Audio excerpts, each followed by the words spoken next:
free, do what I want, any old time. I said I'm free, do what I want, any old time. The darkest hour of the night is supposedly the hour before sunrise. At least it's the coldest time of the night. It's going to be the same for this series. In this part, we're going to be losing any chance of possibly reaching this goal that we're trying to strive for, this idea of that we might have free will. It's all going to look very, very bad.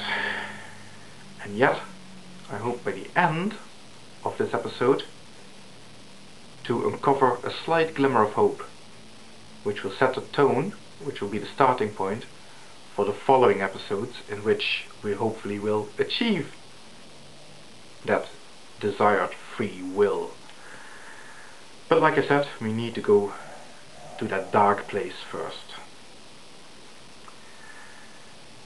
And in order to do that, I'd like to refer you to one of the latest videos made by Christina McCool, because coincidentally or not, it actually touches on the bit that I want to talk about now. And it's this thing about making a decision of your own will, free or not. And in this experiment, people had electrodes put to their heads, and they were asked to do a very simple thing. They got a button in front of them, and all they were requested to do was, in the next minute, at some point, make the decision to press the button, and then press the button. So they were asked to make the decision and press the button immediately. So people participated in this, and everybody participating in the experiment was convinced that they made the decision, press the button.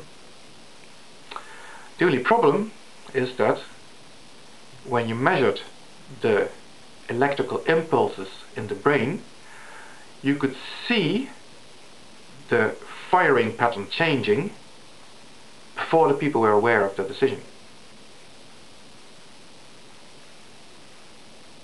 Think about that. The firing pattern in the neurons, indicating that the decision was being made, fired before the people felt they were making the decision. I'll tell you of another experiment. And this experiment involved people who, due to severe epileptic seizures, had opted for a rather drastic operation in which their left hemisphere was separated from the right hemisphere by basically cutting through the connecting tissue between the two hemispheres. It is a drastic measure, it's a last-ditch effort, but it's shown to sometimes help in these severe cases of epileptic seizures.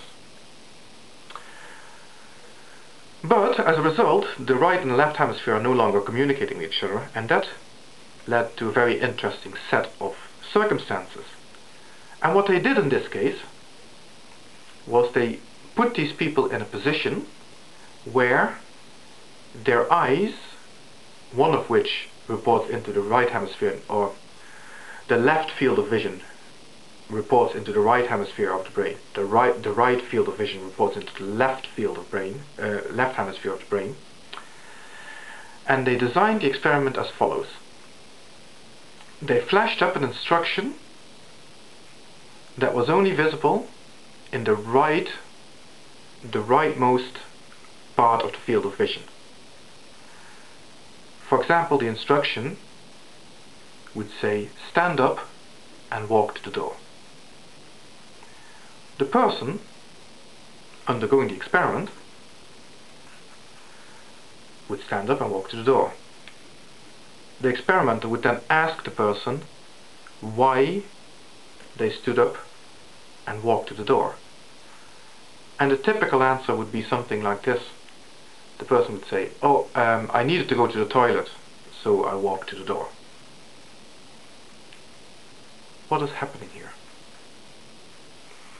You see, our brains, our minds, contain a module that I call the Storyteller. It has evolved alongside with language.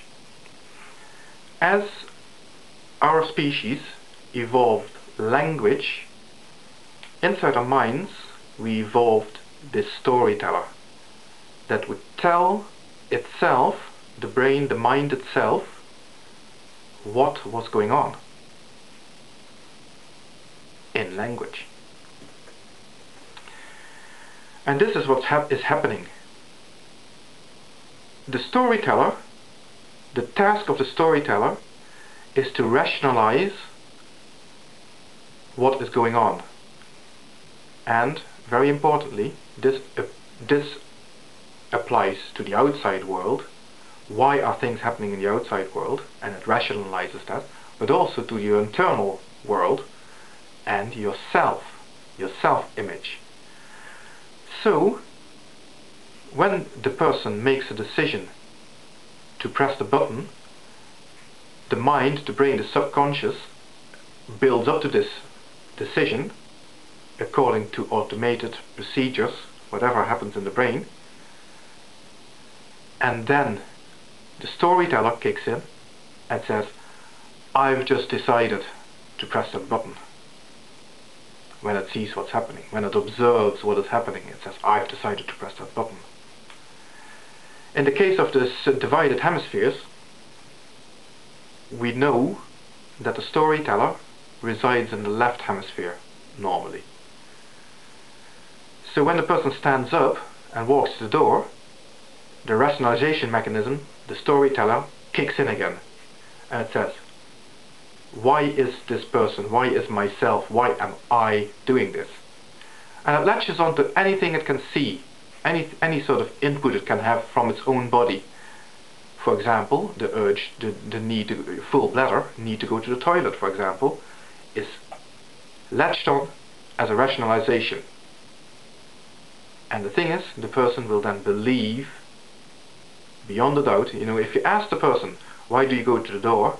They say, I went to the door because I needed to go to the toilet, and they will absolutely believe that that is the reason why they went to the toilet. The fact that the rightmost hemisphere got the instruction and followed the instruction is not known to the leftmost hemisphere. It's not known to the storyteller. It's not known to the rationalizing part of the brain.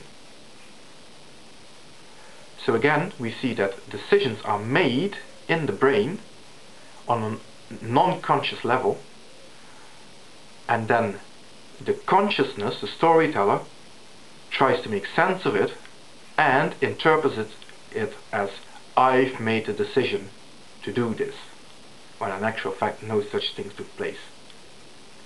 Now this is this bleak part I talked about at the beginning of this video. This is the part where we feel we've hit the end of the road and there is no free will to be had. All of it is just rationalization. But here's the glimmer of hope. It's rationalization. It is something that's done by the left brain.